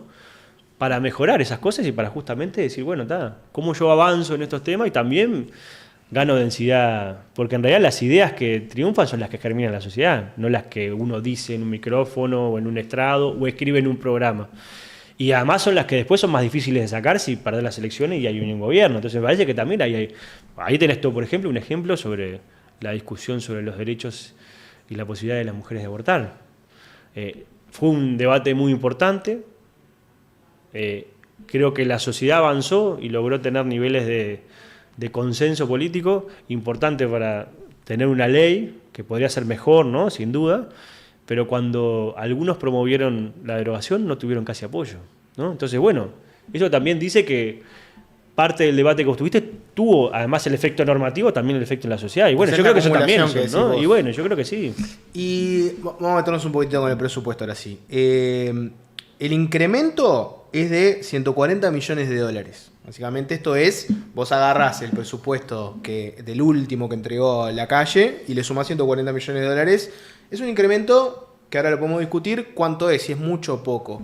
Mirá, vamos a verlo porque lo tenemos en video, lo que dijo el senador nacionalista Sergio Botana ayer en Séptimo Día, programa de Canal 12, cuando le preguntaron por este tema, ¿no? Le preguntaron por los 140 millones de dólares. Mirá lo que decía él y la comparativa que hacía con el gobierno de la calle. Me interesa tu opinión, a ver, mirámoslo. Son sus primeras impresiones de lo que pudo ver hasta ahora, ¿no? Sí, no toques nada. 140 millones de dólares de crecimiento en 23 mil millones de dólares, que es gobierno central más BPS, de verdad que es una cifra bastante escasa en todo sentido. Se habla de los 40% de los 140, crecimiento de la inversión en la infancia. Bueno, el gobierno pasado puso lo mismo que eso en crecimiento en la infancia. Y en salud mental puso el doble de lo que va a poner este presupuesto, más del doble de lo que pone este presupuesto en salud. Bueno, ahí lo tenías, ¿no? Este era Sergio Botana hablando dice, 140 millones de dólares parece poco. Y lo que dice es, mirá, si vos mirás los incrementos puntuales, y bueno, hay algunos que le ganó el gobierno de la calle en inversión. ¿Qué te parece esto que dijo Botana? Bueno, que cada uno hace los números como le parezca. En realidad el presupuesto del Estado Nacional, porque si vos incluís BPS, estás incluyendo muchas más cosas, ¿no? Son 10.000 millones de dólares. Por lo tanto, en realidad uno tiene que comparar sobre eso. También es verdad que el gobierno anterior lo que hizo fue, los primeros 3-4 años, hizo un recorte del gasto público y después hizo un carnaval electoral los últimos 2 años, ¿no? Y nosotros vamos a tomar como punto de partida la ejecución del año 2024, o sea, plena carnaval electoral. Por tanto, en realidad el punto de partida en ese marco es bastante más beneficioso que incluso el punto de partida que tuvieron las autoridades del 2024 cuando empezaron a ejecutar su presupuesto. Esto es técnicamente sencillo, a veces es difícil de explicar. La línea base que tienen los ministerios para ejecutar sus diferentes presupuestos año a año es una cosa, y después generalmente el Ministerio de Economía refuerza o no parte de esa línea base y aumenta el nivel de ejecución. Nosotros vamos a tomar el nivel de ejecución y no la línea base. Por lo tanto, también hay un incremento que ahí no está contabilizado, que los economistas seguramente lo pueden sacar perfectamente, y el incremento es mayor. Pero además también hay otra cosa, que es, hay 800 millones de dólares por año que se van a destinar a inversiones, que no están en este incremento, pero que sí están dentro de los compromisos que va a hacer el Ejecutivo. Por tanto, en real, si uno toma todos los números, estás hablando casi de 1.000 millones de dólares. ¿Es poco, mucho? Y bueno, seguramente para las necesidades es muy poco. Si hubieran dejado un gobierno más ordenado, podríamos haber hecho mucho más. Pero la realidad también es que uno tiene responsabilidades, y si hay algo que aprendió el Frente Amplio, sin duda, en términos generales, porque tiene 15 años de gobierno a nivel nacional y otros tantos a nivel departamental, es que el equilibrio también importa, ¿no? Primero porque en realidad el Uruguay, entre otras cosas, parte de su responsabilidad en el mundo tiene que ver con que tiene las cuentas públicas en orden, que cumple sus obligaciones. La marca país del Uruguay serio. Bueno, y cuando vienen momentos complicados, si vos tenés las cuentas en orden es más sencillo. Si no, miremos lo que pasó en el 2002, que no estaban las cuentas en orden y se nos pasó por arriba la crisis. Entonces, creo que eso también es algo importante, y eso es algo que, por lo menos la oposición debería estar bastante de acuerdo, ¿no? ¿Vos decís que pueden compartir la generalidad de este presupuesto ellos? Yo creo que sí, que en muchas cosas sí. Yo creo que en muchas cosas sí. Por lo pronto, el que te dice cuidar las cuentas públicas, si a Botana, que es blanco, le parece que es poca plata, te va a decir bien, no están gastando de más. Y bueno, y si tienen otras ideas, bienvenido sea. Ahora, lo que es verdad también es que uno es uno y sus circunstancias. Entonces yo creo que decir que esto es poco depende cómo se haga, ¿no? Porque también una cosa es lo que vos decís que vas a hacer, otra cosa es lo que haces, ¿no? Nosotros estamos planteando que lo que nos estamos comprometiendo a realizar lo vamos a hacer. Todavía falta mucho porque en realidad vamos 6 meses recién. Y bueno, en todo caso, después nos tendrán que juzgar si lo hicimos bien, si lo hicimos mal, si los instrumentos que elegimos fueron los más adecuados. Lo que sí es verdad es que en realidad hay una situación donde en realidad el 20% de los uruguayos y uruguayas en nuestro país son pobres, medidos por ingresos. Si lo medís por necesidades básicas satisfechas, estamos más. O sea, estás hablando de 600.000 uruguayos solamente medidos por ingresos. Si le agregás el nivel educativo, las condiciones de vivienda, en un país que se supone que es rico. Sí, somos ricos, ¿no? Que además, si te fijas, le podemos entrar a opinar un poquitito acá, ¿no? Y además lo otro, si vos tenés, yo qué sé, una realidad laboral para el sur del país, del Río Negro para abajo y del Río Negro para arriba otra, ¿no? Donde vos tenés el promedio de la informalidad en nuestro país es el 20%, 21, 22 lo dejaron, ¿no? Bueno, eso es lo más importante. ¿No? Vos tenés todo un sector del Uruguay que ya tiene una malla de protección social que tiene laburo. Claro. Tenés laburo, tenés BPS, tenés seguro de paro, etcétera. Y hay todo un mundo de Uruguay que no tiene esa malla social, está por fuera de todo. Entonces, se va a jubilar, no tiene seguro. Por eso nuestra principal política social es generar laburo. Es generar laburo, de calidad. Porque vos si generas laburo y no tiene condiciones mínimas de formalidad, es laburo, y vaya si el que no tiene laburo, y más en determinada etapa de la vida, es un problema muy grande. Pero si además no tiene laburo... siempre discutimos sobre números. ¿Cuánto es la evasión fiscal que existe por no aporte a la seguridad social por parte de las empresas, sobre todo, ¿no? Por no pagar los aportes patronales. Son casi 400 millones de dólares. Tranquilamente, ¿no? En Rivera, 1 de cada 2 trabajadores está en la informalidad. Estamos festejando los niveles de desempleo más bajos de los últimos 10 años. Pero vas a Salto y tenés 14% de desocupación. En Río Negro tenés 12%. Sí, Paysandú también está Paysandú, complicado. entonces, ¿cómo atendés esa inequidad territorial que existe? Bueno, generando condiciones de crecimiento, generando también inversión pública, inversión privada, promociones, ¿no? Promoción de las inversiones, generando también al mismo tiempo políticas sociales compensatorias, de alguna manera, focalizadas en algunas áreas. Y ahí vamos a tener cosas que también van a ser interesantes. Bueno, vamos a discutir algunas de las cosas concretas. Por ejemplo, te voy a leer algunas. Si yo te lo tuviera que definir, te diría, si Cristina Lustenberg y Gabriel Odone fueran pareja... ¿Te atoraste? ¿No te gusta la No fue por el definición? comentario, pero... Si Cristina Lustenberg y Gabriel Odone tuvieran un hijo, tal vez sea este presupuesto, ¿no? No creo que vaya a pasar porque los dos tienen sus parejas, etcétera. Pero el hijo sería este presupuesto. Te tiro la data, ¿no? Tenés aumento de 50% del bono crianza. Esto beneficia a los hogares más vulnerables que tienen mujer embarazada, un niño de 0 a 3 años. Aumenta la cantidad de beneficiarios del bono escolar de primaria. Va a ir aumentando paulatinamente hasta que sea universal, o sea que le llegue a todo el mundo. Se quintuplican las becas de secundaria. Hay aumentos de enseñanza y salud pública dirigidos a la primera infancia. Alimentación, controles de salud, extensión de tiempo pedagógico, maternidad, vacunación.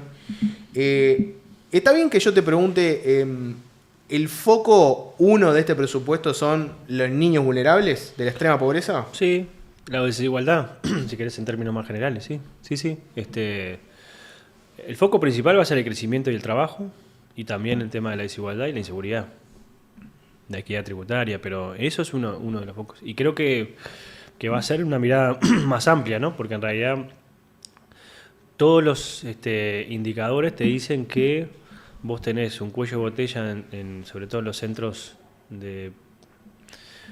educativos de secundaria y nivel medio, que en realidad la mayoría de los gurises terminan desertando. Muy pocos terminan sexto año, para llamarlo en términos más viejos, ¿no? Y ni que hablar si siguen trayectorias educativas a nivel terciario. Dependiendo del año en que agarres, te podría llegar a encontrar que casi la mitad no termina. Ahí va a ser uno de los focos principales. Vamos a agarrar las becas que hoy existen, que básicamente son un conjunto importante, pero todavía insuficientes, 10, 12.000 becas, llevarlas a 70.000 becas por año y multiplicar su monto de 12.000, 11.000 y pico de pesos, llevarla a 25.000. Eso es una política de transferencias condicionadas brutal. Nunca antes se hizo en Uruguay. Va a ser una experiencia interesante. Plata a la familia para que te quedes estudiando. Para que te quedes estudiando, para que puedas estar bien puchereado, para que saquen fotocopia o tengan acceso a internet, porque ya la fotocopia es de nuestra época, no de la época. Bueno, mi época, hoy se estudia. Hoy es el PDF. Hoy es el PDF. Bueno, pero para que no tengas que salir a conseguir un laburo para parar la olla. Ponele que es una ayuda importante. Además, le vas a agregar que 60 centros de educación media, o sea, del liceo de primer ciclo o de la UTU, se va a agregar también la alimentación, ¿no? Que eso básicamente está focalizado en la escuela a tiempo completo y tiempo extendido, y también es una necesidad. Es casi un 30% de los centros de educación, o sea que sin duda es importante. Y si además le agregás el aumento de los centros pedagógicos con mayor horario, si además le agregas la normalización de 3 años, vas a tener una inversión en educación focalizado desde el punto de vista, por lo menos como nunca antes en la historia, ¿no? Y eso creo que también es importante. Y si le agregás que nosotros tenemos intenciones, tenemos que ver si pasa por el Parlamento, si pasa por las mayorías que tienen, le agregás la Universidad de la Educación, vos vas a tener también un mix de políticas en el sentido de cuál es tu principal política para asegurar determinado ascenso social en la sociedad. Bueno, la educación, el conocimiento, y sobre todo en los sectores que tienen más dificultades, porque hay otros que solucionamos, ¿no? Es decir, yo tengo gurisas que están en quinto liceo, Y notás que la dificultad que tienen para estudiar es mucho más fácil de resolver porque vos tenés otros conocimientos, otras capacidades. Esos gurises hoy quedan. Eso es una medida muy importante. Si además le agregás el bono, le agregás el bono escolar, pero el bono también para los gurises de 0 a 3 años, es decir, va a ser un mix importante de inversión como nunca antes en la infancia y adolescencia hubo en nuestro país, ¿no? Y eso va a ser sostenido, y eso creo que también es un elemento. Y si le agregás el tema que es otro tema que también está muy urticante y que está bastante picante en la sociedad, que es el tema de la inseguridad, con el crecimiento, el trabajo, y esto yo creo que vas a tener niveles, por lo menos, de mejora significativa, o podés tener niveles de mejora significativa de la calidad de vida de los uruguayos. Ahora te voy a preguntar algo de seguridad, pero antes, de educación, ¿no? Como vos la mencionaste. Si vos mirás, muchas de estas medidas, evidentemente, son, como decís vos, focalizadas, ¿no? Bueno, vayamos a enseñanza a los estudiantes que estén más vulnerables. Ahora, la discusión que se viene, ya la podemos vislumbrar, ¿no? Yo te voy a leer ahora el programa del Frente Amplio, ¿no? Que dice lo siguiente.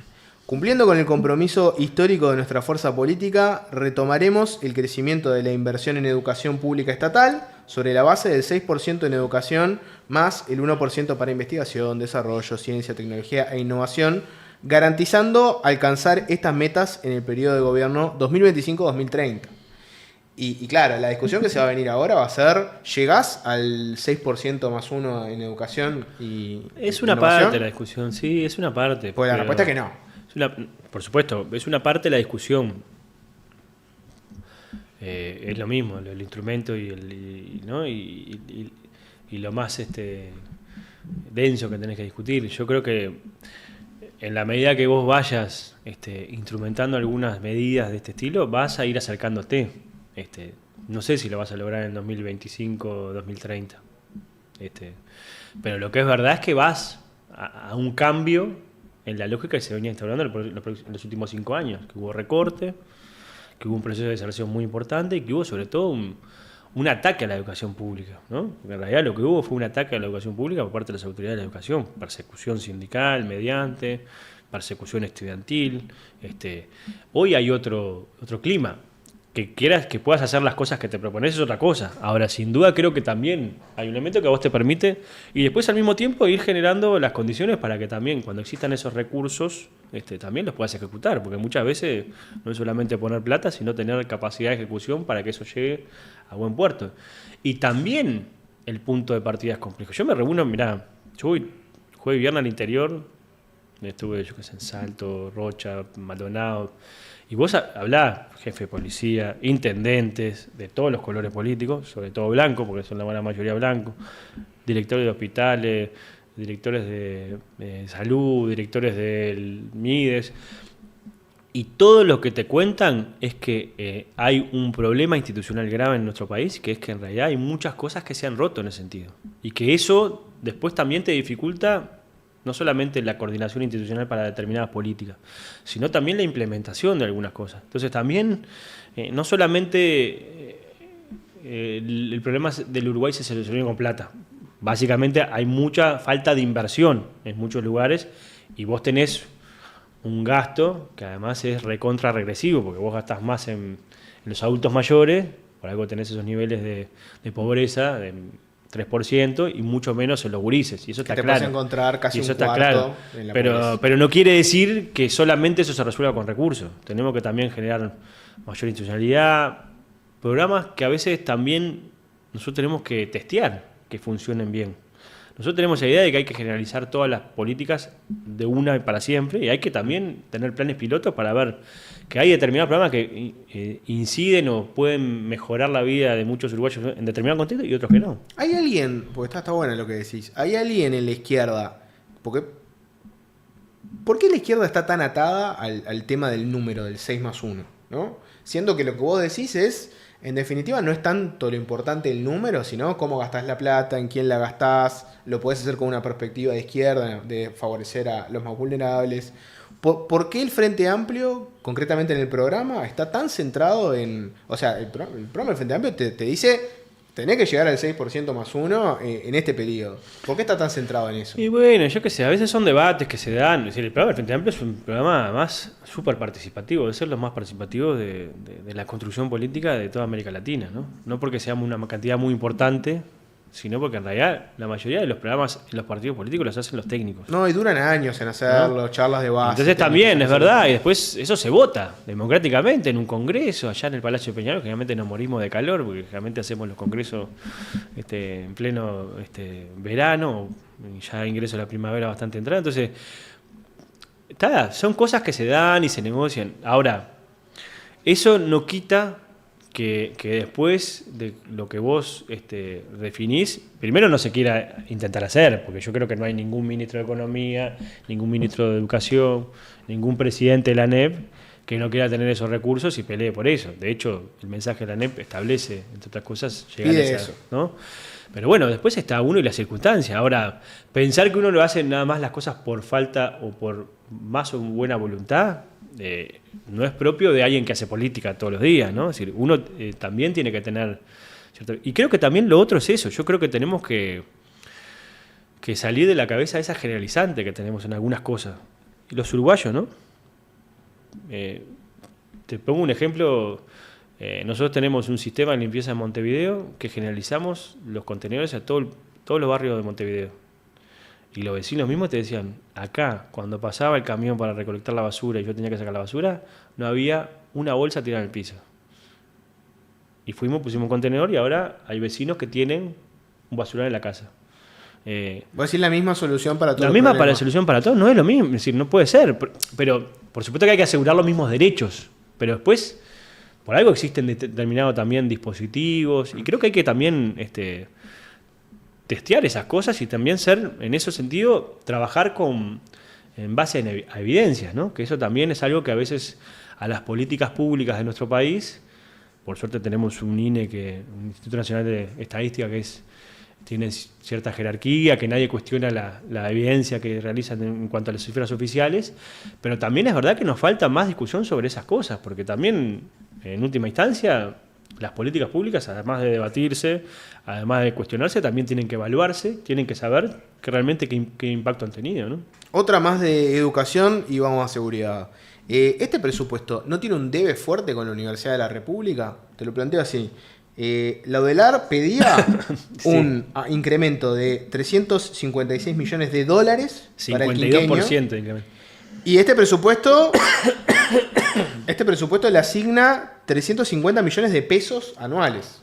¿No? Sí, Para ver la diferencia. Está bien la propuesta que presentó la universidad, pero no hay ningún organismo público que haya tenido una solicitud de incremento de esas magnitudes, por lo menos en los últimos años. Pues, seguramente hay un rezago importante, pero bueno. Fue una locura ese pedido de 52%. Yo creo que por lo menos, si uno mira lo que es el incremento del presupuesto para todo el gobierno nacional, es más del doble de lo que pide, que lo que ha logrado cada uno de los ministerios y los organismos públicos. Entonces, sin duda creo que no condice por lo menos con la tónica que tiene este gobierno, de este presupuesto. Ahora, que hay cosas que hay que ver cómo nosotros mejoramos, sí. Yo creo que hay temas que hacen a la inequidad en materia de poder solventar algunas becas para que los gurises estudien. Yo creo que hay ahí que hacer un esfuerzo un poco mayor. Una de las partidas grandes que hace el presupuesto es para becas, la otra es para horas docentes y la otra es para el hospital de clínicas.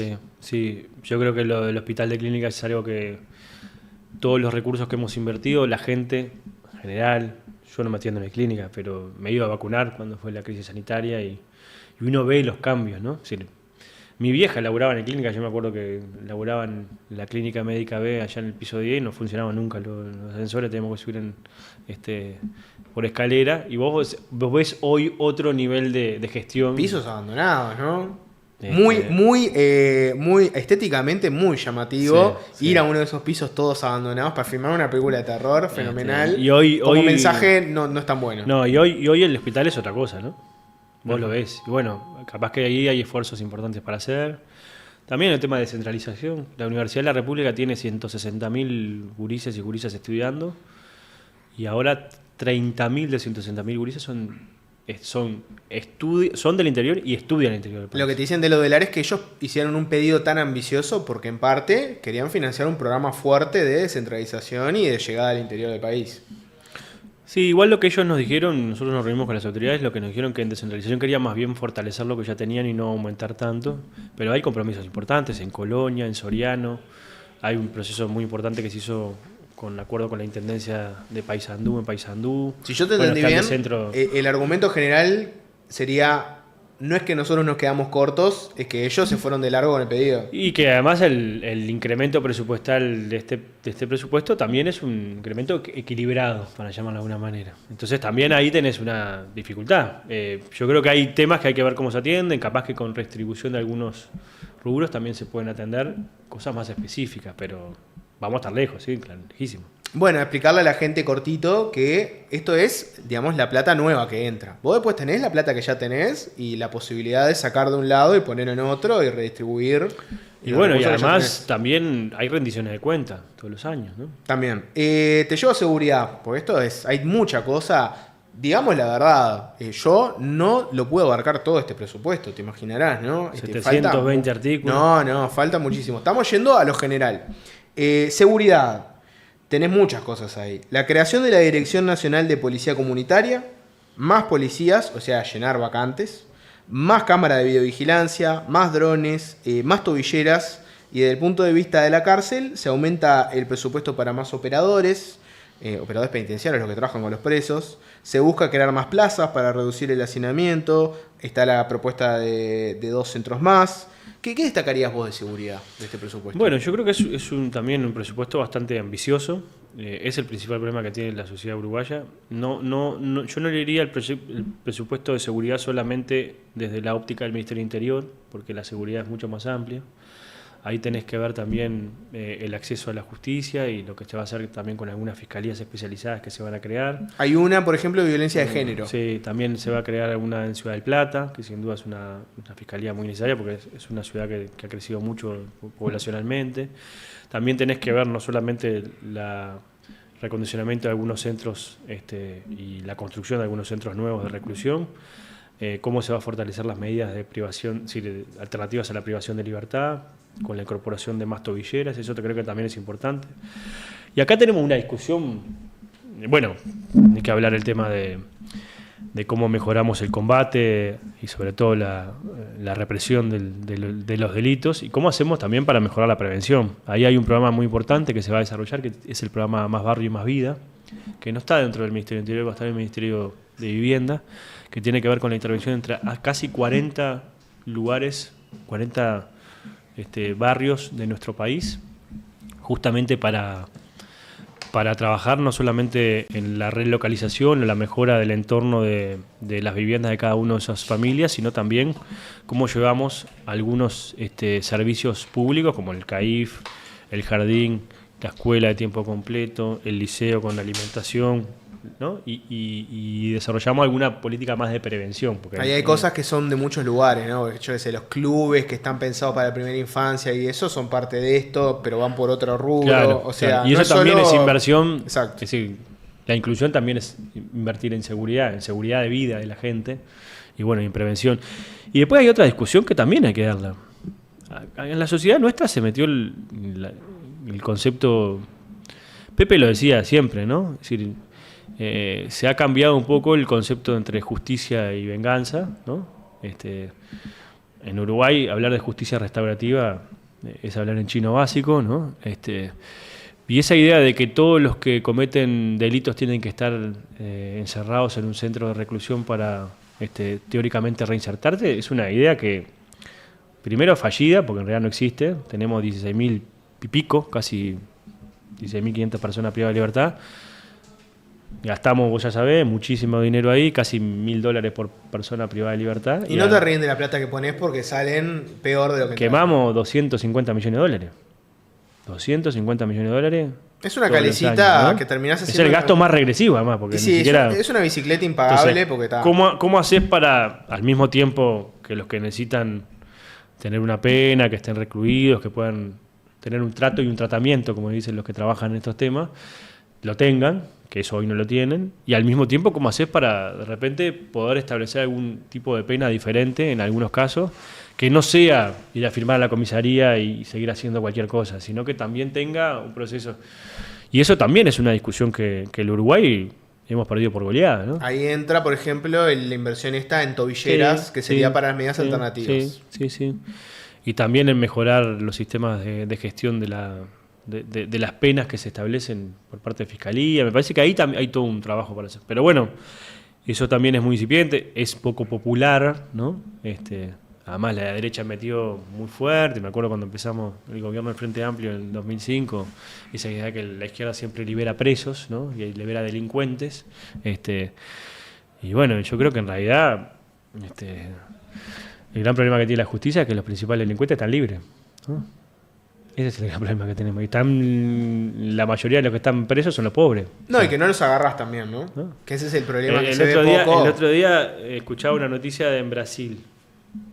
Se descubrió parte de los negocios lícitos que tenía el primer comando de la capital. 9.500 millones de dólares que lavaban todos los años. Estaciones de servicio, inversión en fintech, tenían empresas de transporte, ¿no? Todo legal, ¿no? Generaban pila de laburo, ¿no?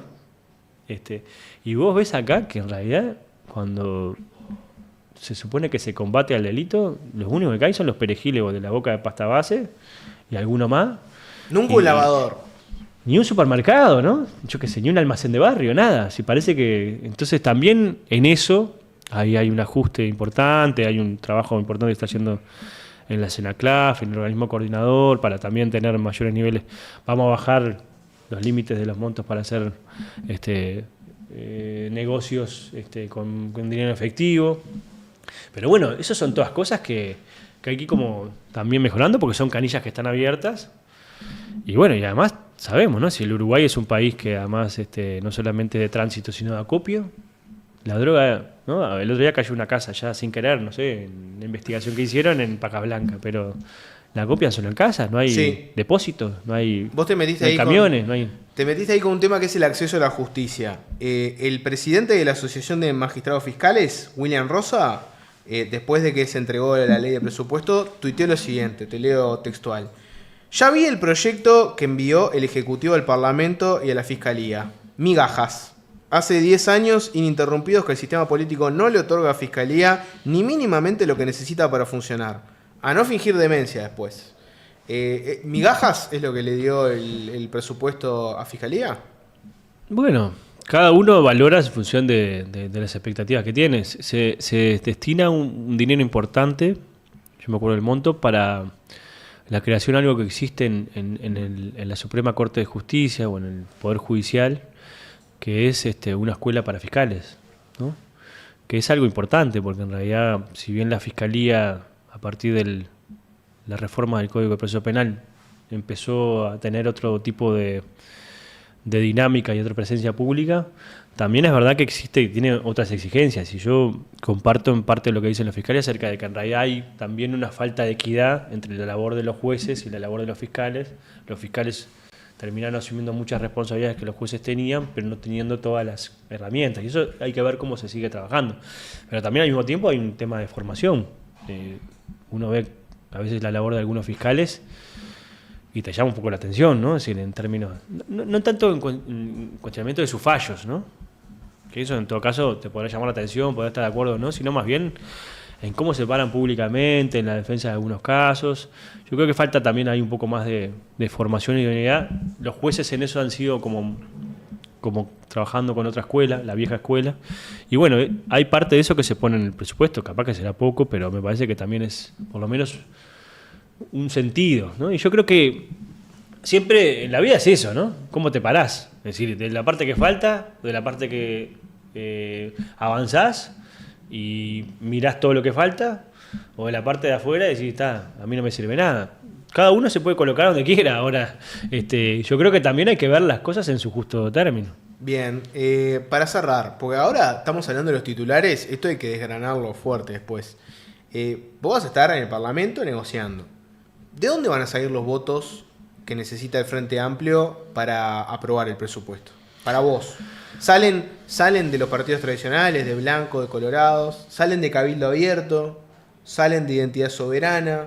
¿De dónde pensás que Y van a bueno, salir? yo creo que va a haber un componente importante, porque el mecanismo de votación, la gente no tiene por qué saberlo, vos generalmente votás, discutís, el presupuesto entra, va a una comisión, la comisión discute, se vota en general, que en realidad la votación en general es más simbólica, porque en realidad vos lo que haces es votar en general para pasar a la discusión en particular, pero la votación en general es una. Yo creo que ahí espero que haya por lo menos una cantidad importante de votos de diferentes partidos políticos, porque creo que también es una buena señal. Hoy el Frente Amplio toca gobernar, sin mayorías en la Cámara de Diputados, pero seguramente, capaz que no en el próximo ni en el otro, pero en algún momento los blancos y los colorados van a tener que gobernar, o algún otro partido, y no van a tener mayorías parlamentarias, seguramente. Entonces creo que también hay que ver cómo, desde el punto de vista de los equilibrios políticos, también construimos miradas que nos puedan servir, independientemente de la visión ideológica que pueda tener cada uno sobre determinados temas, también algunos marcos normativos mínimos, ¿no? Haceme el histórico, el Frente Amplio ahora estos 5 años de gobierno de la calle Pou, ¿cómo votó los presupuestos? El presupuesto en general no lo votamos, porque teníamos diferencias entre lo que planteaba de ingresos y egresos, pero sí votamos un conjunto importante de artículos, que es la otra parte que se vota. Pasa que yo tenía mayoría para ¿No? aprobarlo. Y además tenían mayoría, o sea, no necesitaban nuestros votos como para que tengan el instrumento, que eso es la diferencia entre hoy. Hoy el gobierno puede pasar que en la Cámara de Diputados, si no se consiguen los 50 votos, no tiene instrumento para llevar adelante las cosas que nos comprometimos con la ciudadanía en este contexto, y que además después la oposición nos puede criticar, decir, bueno, mire...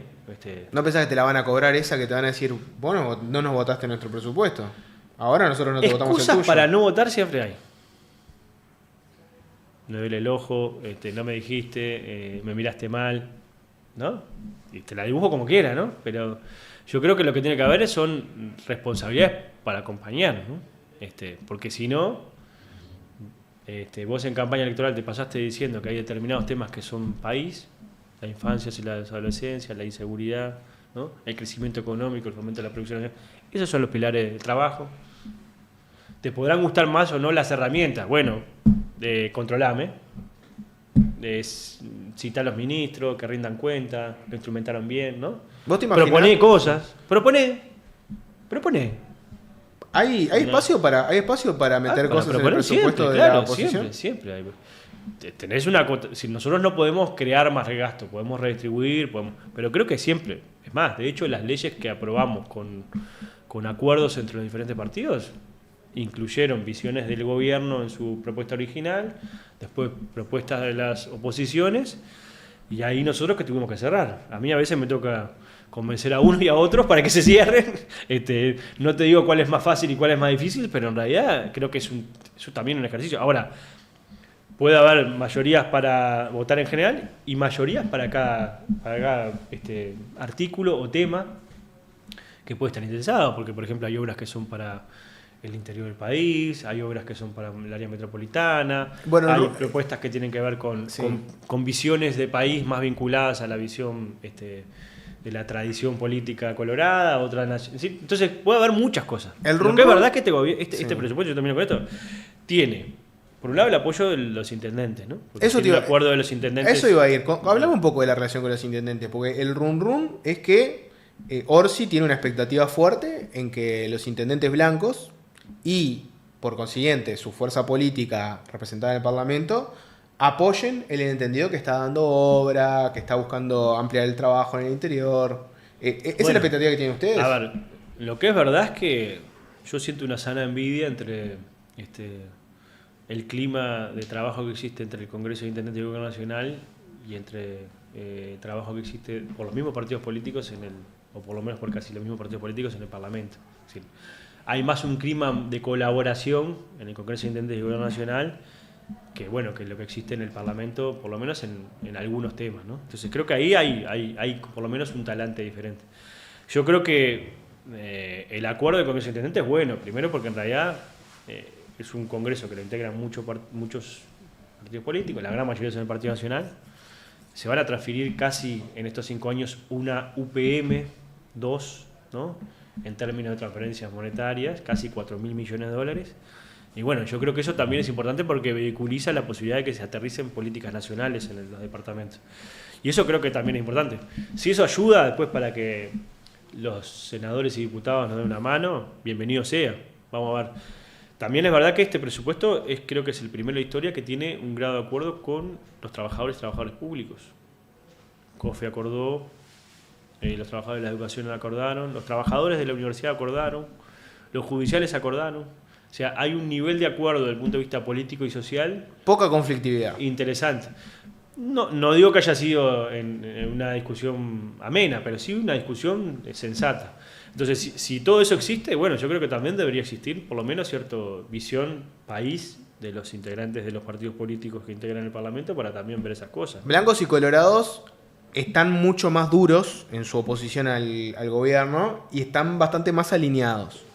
Cabildo Abierto es todo lo contrario, ¿no? Tenés a Manini y a Perrone los dos que ya han dicho, miren que no existe la coalición, acá nosotros votamos lo que nos parece, no estamos con un ánimo de trancar, si las cosas son buenas nosotros las votamos. Yo discuto eso, yo creo que hay ahora también una...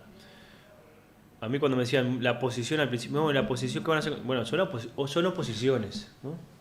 Son diferentes partidos, no tienen un funcionamiento, la coalición orgánica, de hecho no existe, en términos como funcionamiento de partido, y tampoco los partidos están muy en funcionamiento pleno, ¿no? Es decir, hay chance de dentro del partido. No es lo mismo colorado, lo que piensa Pedro Bordaberry que lo que piensa Ojeda, no es lo mismo que lo que piensa Delgado, lo que piensa Javier García o lo que piensa la calle Pou, ¿no? Es decir, vos ves que en realidad ahí hay liderazgos sectoriales fuertes, pero que no terminan de construir unidad partidaria en algunos temas. En otros sí, se ponen de acuerdo. ¿Te imaginás un blanco o un colorado rompiendo filas y votando este presupuesto frente amplista? Puede ser, sí. Amado ya lo hizo. Terminó aliado del Frente Amplio, ¿no? Votó el presupuesto de Tabaré Vázquez, pero era diputado por el Partido Popular. ¿Por qué no? Y en el caso de Perrone, ¿cómo lo ves a él para este presupuesto? Y bueno, yo a Perrone lo veo con una actitud mucho más de un talante republicano, con sus visiones, porque de hecho representa otro partido que tiene visiones también diferentes al Frente Amplio, pero que fue el único que se paró en la rendición de cuentas diciendo nosotros fuimos gobierno, logramos solucionar algunos temas y otros no, y parte del endeudamiento que este gobierno tiene es responsabilidad nuestra y tenemos que darle la posibilidad de que tengan instrumentos para asumir esas deudas que les dejamos y al mismo tiempo después caerle con un caño si no cumplen con lo que se están comprometiendo a hacer. Yo creo que eso es diferente a lo que hicieron algunos partidos políticos, que votaron en general, pero después no votaron los instrumentos, por diferentes excusas, no porque era mucha plata, porque no me explicaste antes.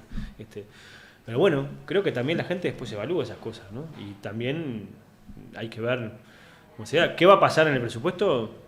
Todavía estamos, faltan 45 días en la Cámara de Diputados, 45 en la Cámara Falta Nacional, mucho. 15 días hay tercera Cámara y 15 Falta días más si hay mucho, Asamblea General, así que imagínate. Igual O'Donnell Tiene que ser antes del 31 de Sí, diciembre. claro. Igual O'Donnell trancó fuerte ahí, ¿no? Porque dijo, si no se aprobara el presupuesto sería algo inédito desde el retorno a la democracia, sería un pésimo mensaje para nuestros acreedores Y yo creo a nivel que sí, internacional. yo creo que es un sinsentido. No, jugó Creo que fuerte sí. O'Donnell. Y yo creo que si nosotros pensamos que el Uruguay tiene ciertos marcos, ¿no? Como algunos dicen que en el Uruguay discutimos, pero la sangre nunca llega al río,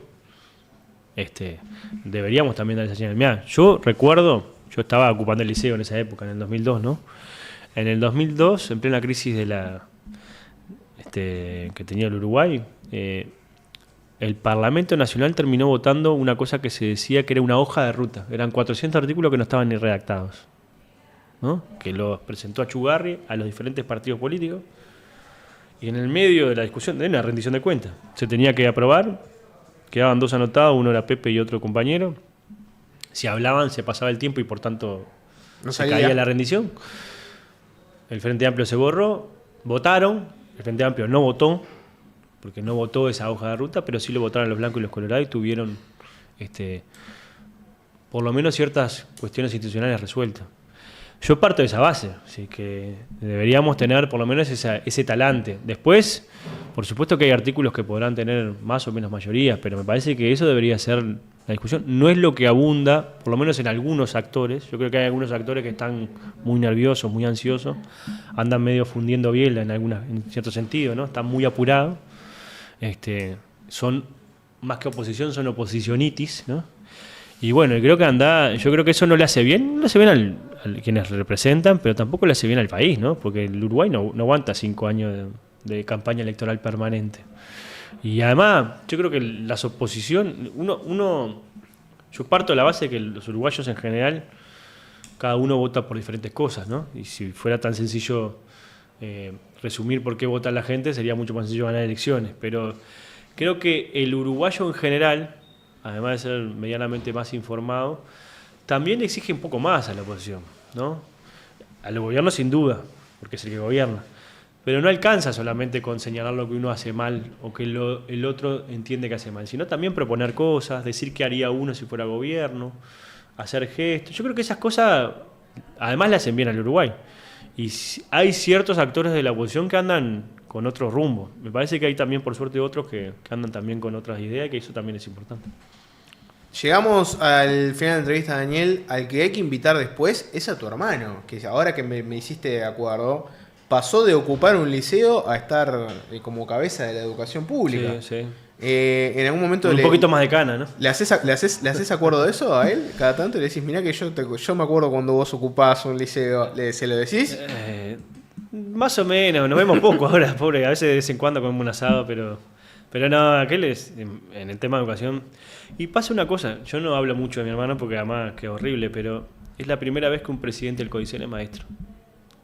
Es como cuando fue Frati presidente del INAC, la primera vez que un productor rural era presidente del INAC. Ahí hay un poco de justicia histórica en algunas cosas. Bien, pasado el anuncio. Morgan, Daniel, gracias por haber venido. Suerte. Vos que te quedaste hasta el cierre de la nota, ¿qué tenés que hacer? Tenés que suscribirte, tenés que darle like, tenés que poner la campanita de notificaciones. Todo esto en este canal de YouTube, que es el canal de Agüeno. No te duermas y acordate de comentar, compartir, obligar a tus familiares, a tus amigos a que vean todas las notas de Agüeno. Por favor, haceme ese favor. ¿Te cuesta tanto?